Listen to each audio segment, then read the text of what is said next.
All right, Moira Rose. Here we go. First things first, I'm committing a cardinal sin of putting regular nail polish over my gel nails and shellac. But you know what? It worked out great. Because I needed these deep, vampy nails for Moira Rose. And then, now that that's settled, I'm going to curl my hair. Using this 1-inch curling iron and this Tresemme heat protectant spray, I'm going to section off my hair so that I can start with the bottom underneath part. And going to give the sections a good spray with that thermal protectant and then start dividing my hair in half. I'll show you the back so you know what I mean. And then I'll just go through with about 1-inch sections, not too big, not too small. And I'll wrap them away from my face around the curling iron, keeping the ends kind of straight so they'll be more loose and less curly-Q. I'll hold each section for about 5 to 10 seconds. I wanted to show you this part in real time so you get an idea. Depending on your hair type, you'll have to hold it for a little longer or a little less time. But this isn't a super curly look, this is more of like a wave. So now I'll speed through, but I left all the footage because I don't know about you, but when I watch hair videos, I like to see the whole process rather than just saying, okay, so do the same on the rest of your hair. I'm funny with hair. A makeup look, I can just be given directions and I'll be able to figure it out, but I need the step by step for hair. So working on the other side now, same process. You could also do this with a clipless iron, like a curling wand, but I don't have one in a 1-inch size, so this will do. I've taken the rest of my hair down and put on my Moira Rose dress or costume. Note to self, trim your armpit hair. Okay, so moving on to the top sections, which are more important. Like I was a little more diligent and careful than with the underneath part. And I also started alternating like some sections towards my face and some sections away, making sure to, around the face, make those sections still away from my face because it's a little more flattering and modern, which is what you want for this look. I have my hair in a deep side parting, which is the way Moira wears it, and I just clipped away kind of the top bang section there so I could get underneath.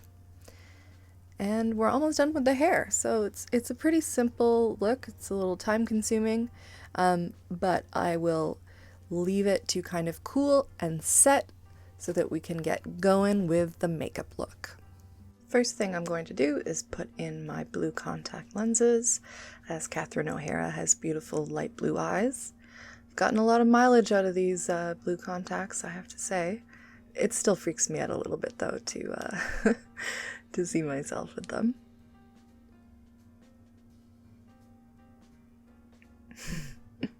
Throwing in some eye drops as well, because my eyes are so dry, and it'll make it more tolerable to wear them. I'm going to start with my eyes and then do my foundation after, but I'm going to put a little bit of this Shape Tape by Tarte concealer around my eyes and on my lid as a base for my eyeshadows. And then set that concealer with a little bit of loose powder, because I'm then going to be using pretty much all powder eyeshadows. All of the products that I'm using are as close as possible to what they actually use on Catherine O'Hara on the show. I found this great article by Dave Lackie, who's a beauty editor, expert, writer, and is featured on Cityline TV show here in Canada.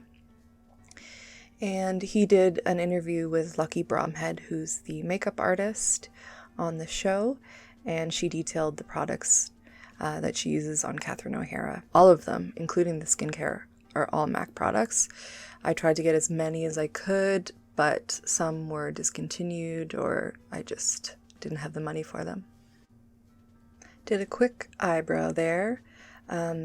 And now I'm going to be using one of the first MAC products that I purchased for this look, which is the Omega eyeshadow. This is iconic, this eyeshadow.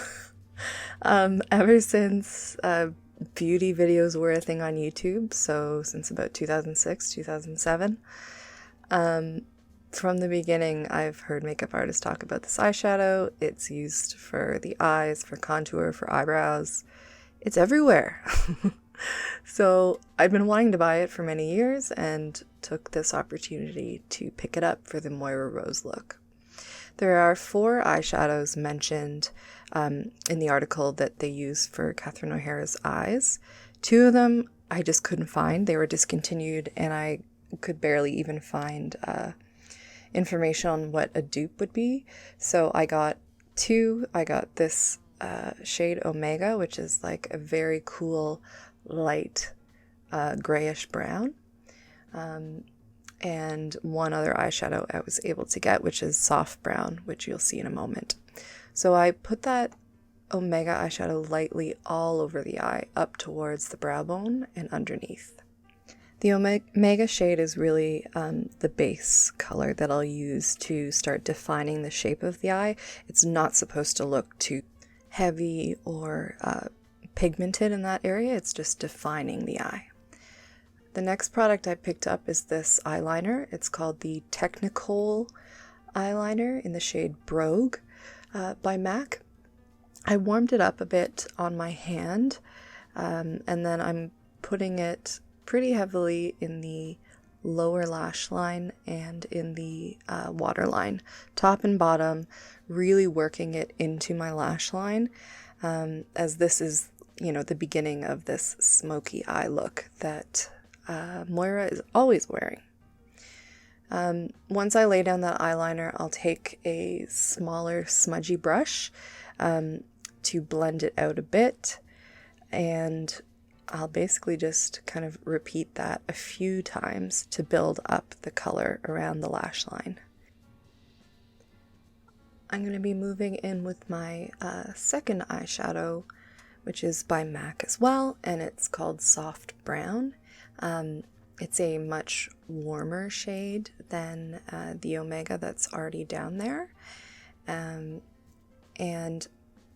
that's going on the lower lash line, and I'm kind of working it into the eyeliner that we just put down, and then I'm going to use it all over the lid and really focusing it on the inner corner.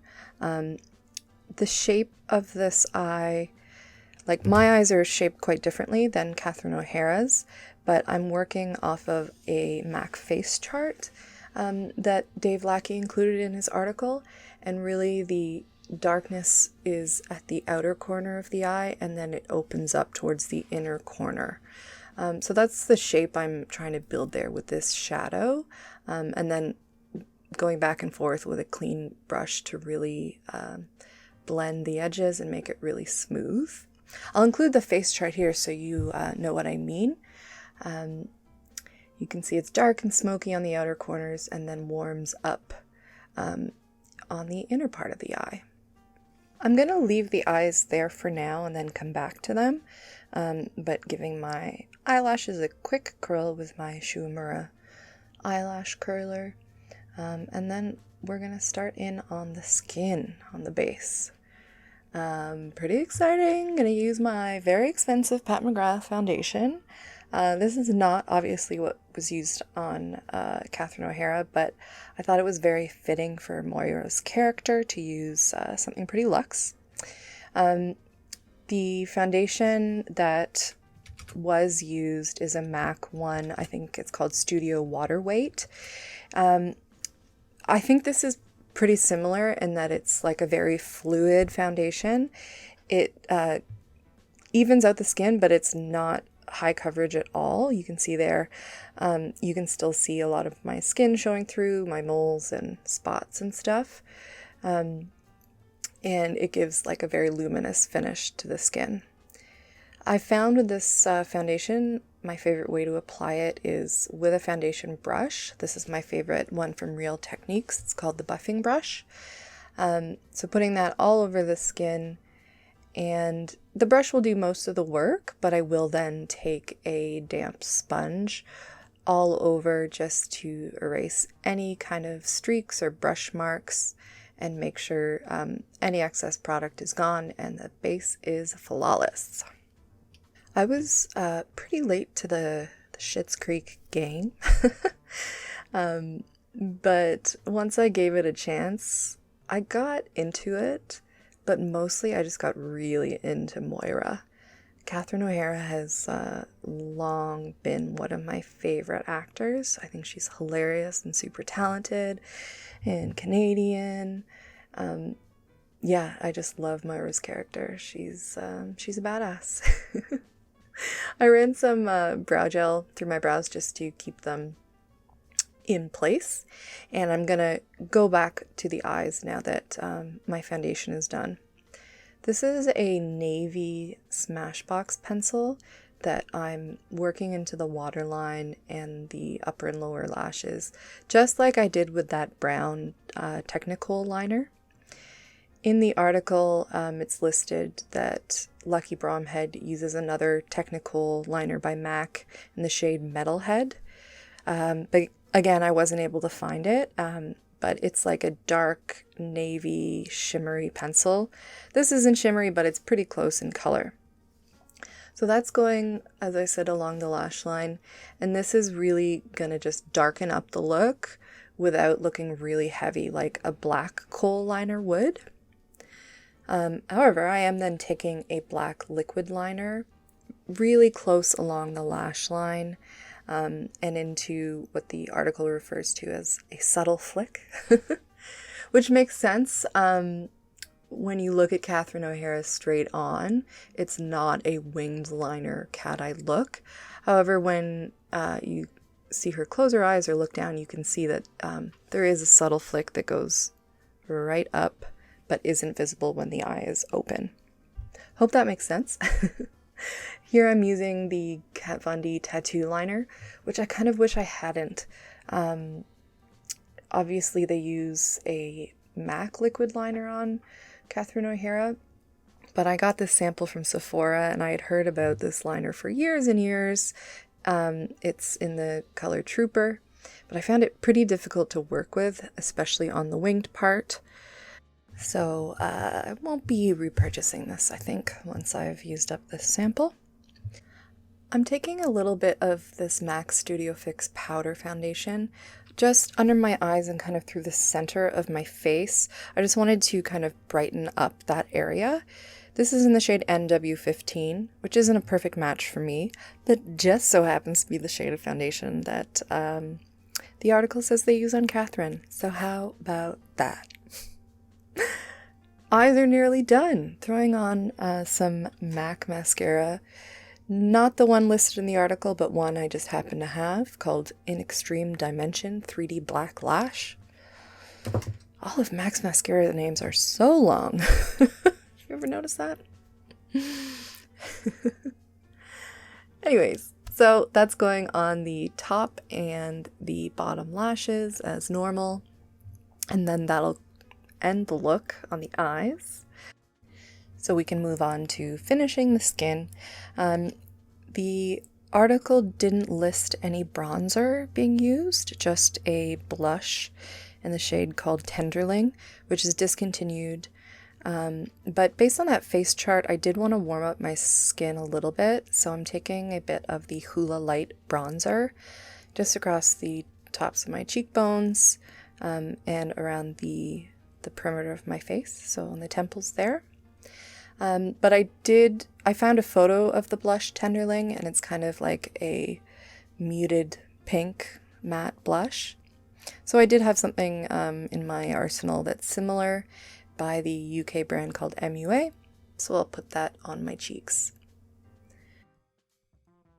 Finally, I'll just put a little bit of powder on my chin and nose and wherever I think that I need it. Moving on shortly to the lips, which I have to say is the most important part of the look, in my opinion. It's one of the things I noticed right away about Moira Rose's character's makeup. But somehow I lost the GD footage! So here's a crappy iPhone video of me explaining the lip liner. Just demonstrating there, of course, that my lips are kind of taller than they are wide. And that's the opposite of the shape we're trying to make. The key here is rounding out and flattening the Cupid's bow. I hope you can see that there. So normally I have kind of a pointy Cupid's bow that goes up and down like a triangle. But what we're going to do is connect across. And I read in another article with Lucky Bromhead that she decided to do this on Moira after, I think, noting that Naomi Campbell always did this, which I didn't notice, and I'm gonna look out for it next time I see Naomi. But yeah, it's a really interesting look. It makes, of course, the top lip look a lot more full, and it was something I noticed, as I said, right away on Moira. So I'm putting this MAC Spice lip liner, which is the one they used, according to the article. So I'm connecting my Cupid's bow, really straightening, but also kind of rounding the top lip, and I'm underdrawing my bottom lip. Because my bottom lip is so much bigger, and I think it just kind of evens out the look. But this lip liner is going all over. I'm filling in the entire lip before then putting lipstick on top. And I mean, let's take a moment for another iconic MAC product I've always wanted to buy, which is Spice lip liner. It was like the lip liner of the 90s. When I was a kid reading fashion magazines, it would be mentioned constantly. And now we're back. I've got my lips all lined, and I'm gonna move on to lipstick. So this is a MAC lipstick in the shade Dubonnet. It's a very creamy lipstick, so is going to benefit from blotting and then reapplying to get the full kind of color payoff. It's a really winey color, but it works well actually with the like orangey brown of the Spice lip liner. And so yeah, I'll repeat the application process a few times, blot it well, and then take a Q-tip around the edges just to fix up the shape, as well as a little bit more of that powder around the edges, and then that's the look. I'm going to take my hair down, kind of shake it out a bit, get her going. Yeah, love Moira Rose. She's the best part about that show by far. And I'm going to zoom out a bit because I want to add some accessories to kind of complete the look. Moira basically only wears black and white, which is a power move. And she wears smoky eyes and red lips, which is another power move. She's pretty awesome. And I thought I'd use this opportunity to pull out my Mary Mecco jewelry, which I think is like the ultimate eccentric rich lady jewelry. So I'm going to throw that on around my neck, as well as some kind of jangly black chains to add on top, because I feel like the more the merrier with her. Or dare I say, the Moira the merrier. There's a couple photos that I use as inspiration for this look. And that's it. I hope you enjoy it. Yeah, thank you to my parents for raising me on SCTV so I could get to know Catherine O'Hara. And Eugene Levy, of course, but she's the best. Thanks again for watching. Bye-bye.